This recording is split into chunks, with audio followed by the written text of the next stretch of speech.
Hello there, my name is Howell with United Taps, and I am going to walk you through the process of creating your own tap sheet. So, I am going to take a standard pair of these, or just happen to be Dockers dress shoes. You could use anything. I'm going to take a pair of standard Dockers dress shoes here, and I am going to turn them into a pair of tap shoes, and I'm going to walk you through the process. So, let's get started. Got your standard shoe here, right? First thing, when you're picking out a shoe, it's good to have a tap with you. Now this tap right here came off of my tennis shoe taps. And here's the bad news. I don't know that you can buy these taps anywhere. I've written to Capizio, never heard back. I have not seen anywhere where you can buy this tap that comes off the tap, the tennis shoe tap. So, if you can't get this tap, if you do a Google search for custom tap for tap shoes, there are people who make custom taps. Frankly, I'm thinking about getting a pair myself. Or you can buy a different kind of tap. You can buy this tap with one screw in the middle. I don't necessarily recommend that one. Or you can buy a regular 3-screw tap. Notice these 3 screw holes are a little further in. On a normal tap shoe, they're very close to the edge. You can get some taps with the tap shoe screw holes closer to the edge. You can get those anywhere. You can buy those online. Buy the taps before you buy the shoes.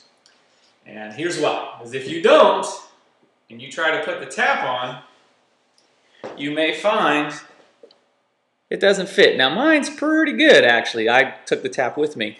Now you can see I've got a little overhang of rubber there and a little overhang of rubber on there, and in time I will grind that down. But this is close enough that I can work with that. If it was much smaller, I mean, if I had, let's put the tap just down here to show you. I mean, if I had that much overhang, forget it. That's probably not going to work. So you want there we go.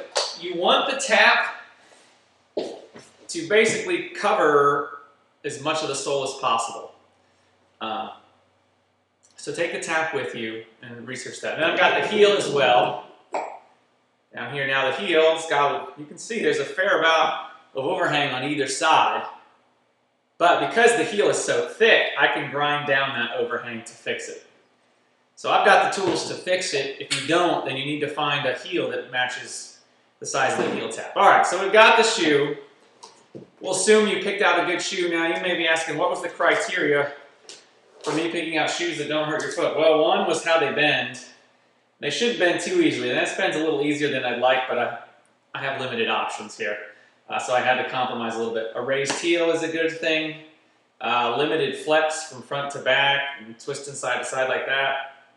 So it's a decent shoe. All right, so I took the laces out. And I take the little, what do you call it? The little insert there, a little cushion.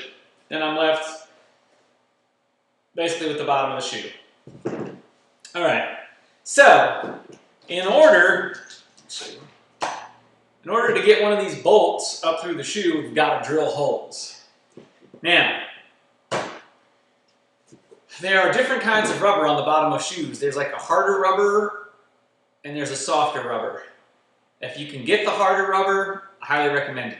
When I made my tennis shoe taps, I used a softer rubber, and it's really hard to work with. What happens with the softer rubber is when I drill through it here, when I put the hole in the rubber kind of opens up for the hole, and then as soon as you take the drill back out, it closes. So there's not really an open hole left because the rubber's soft. So with the soft rubber, the rubber moves out of the way for the drill. With the hard rubber, when you take the drill out, you're left with the actual hole. So the harder rubber is better. It's hard to tell you how to spot that. I can tell you this. The harder rubber on this shoe is not shiny. It's not reflective at all. The softer rubber that I had on my tennis shoes when I made a pair of these was kind of shiny.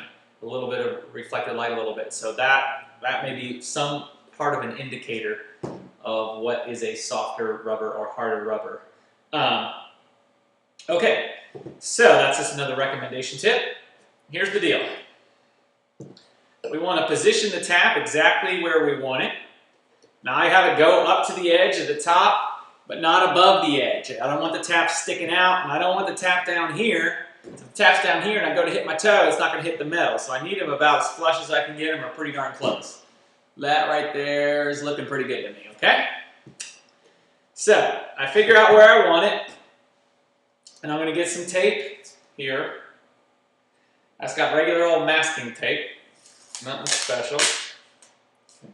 Take off a piece. I'm going to position that tap where I think I want it to be. Looks good to me. And I'm going to tape it down in place so that when I'm drilling, it doesn't move. Pardon me. Wow, all right. So, simple as that. I got it all taped on. Makes sense. Great. And I am going to drill pilot holes first. So let's put this little drill bit in here. All right, so I got my drill with my small bit in, and I'm just going to drill. Oh, wait. I'm glad I thought of this. Before you start drilling through here, keep in mind that as soon as this drill bit breaks through the rubber, it's going to push out all the way through the end. And you don't want it to go through the edge of the shoe, right? You don't want it to go through the top of the shoe. That'd be bad if this drill bit came out the other side. So there's a couple things you can do. But you can get a piece of wood, you can get a piece of metal, whatever you want.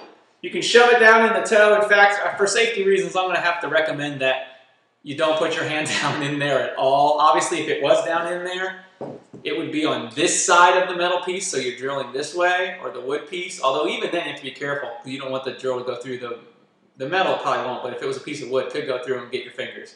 So for safety reasons, I have to recommend you don't put your hands in there, but put something, and you can put something in there to block it. All right, so I'm going to put this in there and block it. All right.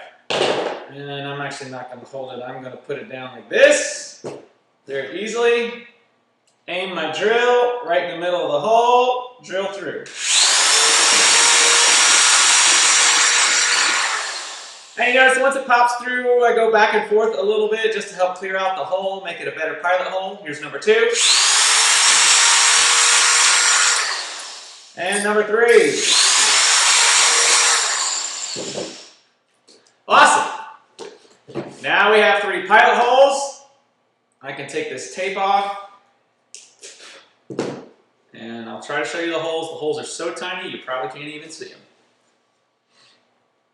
Yep, okay. So, we got the pilot holes. Let's go ahead and do the same thing for the heel tap. I'm going to position the heel tap where I want it. Try to make the edge of the heel tap roughly flush with the back edge of the heel, and I'll center it otherwise. So I got it taped on there. Let's put some holes in it, you know what I'm saying? Here we go. Oh, that went through. Now another word to the wise, which I'm not always. That should pretty much be going straight down. You don't want to angle it. I could feel that mine were angled a little bit. That's a bad thing. So try to avoid that if all possible. Alright, so I got my pilot holes drilled in the heel. You can see it will make a mess, so do it in an area that's easy to clean. I'll show you those. You probably can't see them because they're so small. Alright, that's good.